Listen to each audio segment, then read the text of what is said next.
So the latest Disney Star Wars show, The Acolyte, is finally out, and as one might expect, it's crap. Pretty definitively this time compared to other shows. And, also as usual, this has set the internet ablaze with people spitting fire, ranting, raving, and frothing at the mouth. But with regard to all of this, my only question is, why? Why are you people still watching this show? Why are you still subscribed to Disney Plus? And, most importantly, why are you still talking about the show in any way, shape, or form? Now, I know the answer to this, the cold, hard, cynical answer: money.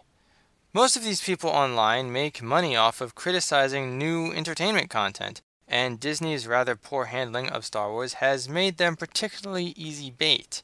So there's no real reason for these channels to stop making videos, unashamedly bashing whatever little details they can find fault with, as long as they get views. It kind of reminds me of a statement I think I've heard at some point in the past about the medicine industry that more or less went something like, there's no profit in the cure, only in the treatment. The hate channels don't want Disney Star Wars to improve because then they won't have anything to hate. And the mainstream media is no better. They both shill for Disney and conflate the hate channels with the entire fanbase, which draws more anger and gets them views. Neither side will change or want to change as long as they can continue to feed off each other. And so the Star Wars fandom is in a crisis, as it has been for some time. Now that the extremists and posturers have swept in, the real honest fans are left in an awkward middle ground where they get yelled at from both sides. This predatory cycle is a doomed trend. With each rotation, more and more people drop out, and eventually it will spiral into the ground. Star Wars as a content-producing franchise will finally, actually die. And sure, there are some people out there who really do want this to happen. They want to watch the franchise burn and will happily contribute to its demise. They think Disney and Lucasfilm deserve it. And maybe they do. But I'm going to take the more optimistic approach and say that we need to force this cycle to stop before it completely collapses. How is this different? Well, instead of letting the franchise slowly grind itself to bits, we start sending a message to Disney while there's still a chance for them to change. And we're not going to send the message, we hate you and everything you do, which seems to be a large part of the fan base's current position. We're telling Disney, here is what we want you to do as fans. We are the paying customers of Disney, right? So let's exercise our power as customers to get the entertainment content we want. Our method is simple. If we don't like it, we don't engage with it.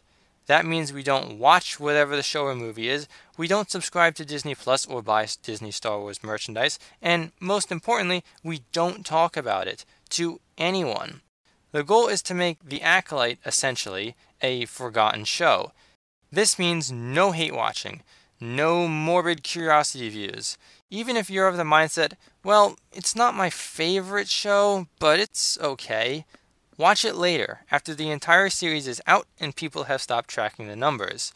Meanwhile, we also need to stop watching videos about The Acolyte online, stop discussing how bad it is or how much we hate it in comment sections or forums, and stop reacting to whatever nonsense the mainstream media or Star Wars itself puts out about either the show or the fans.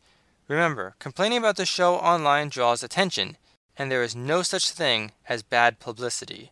If you pay attention to The Acolyte, Disney wins. It's a simple calculus. The only true solution, until something changes at Disney, that is to ignore The Acolyte and similar shows completely. Pretend it doesn't exist, and don't respond or discuss anything said by the showrunners, Disney, or the media, and that includes the hate channels on YouTube. Don't watch them either.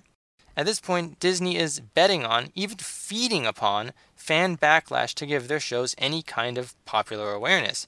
Disney Plus is just not that popular among the general audience, and Disney knows that.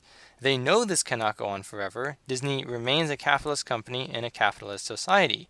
They need to make money to stay in business. So, the quickest way to force them to change course is to not give them your money, and encourage anyone who feels similar to do the same.